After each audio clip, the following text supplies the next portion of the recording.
Deyirik ki, xaliqiyyətdə təvhid budur ki, hər şeyin yaradanı Allahdır. İndi necə yaradıb başqa sözdür.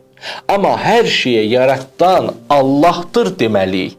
Yəni desək də, məsələn deyək ki, bu evin sahibi kimdir? Yəni bu evi kim tikdirib? Özə görsə biz bəzən tikib də demirik, ya tikdirib deyirik. Bu evin sahibi mənəm. Sən tikmisən bunu belə. Deyirsən ki, yox, mən tikməmişəm, tikdirmişəm. Kimə tikdirmişəm? Pul vermişəm, kimsə tikib də.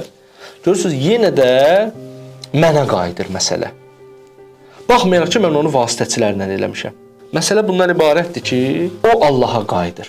Ona görə də hər şeyi Allah şəxsən bizzat özü gəlib yaradıb deməyə ehtiyac yoxdur.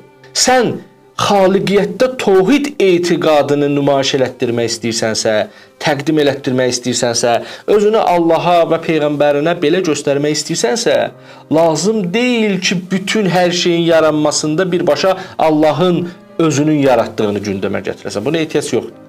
Ana bətnində uşaq dünyaya gələndə bunu Allah, hər bir ana hamilə qadının bətnində Allah onları düzəldir sözü düzgün deyil. Bəzən bu Allahın nöqsan kimi görsənir.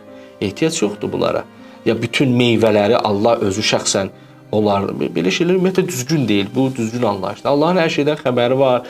Allah qüdrət sahibidir, Allah elm sahibidir. Allahın hər şeyə ehtivası var, əhatəsi var. Bu başqa sözdür. Amma hər şeyi özü şəxsən bir edir nə demək?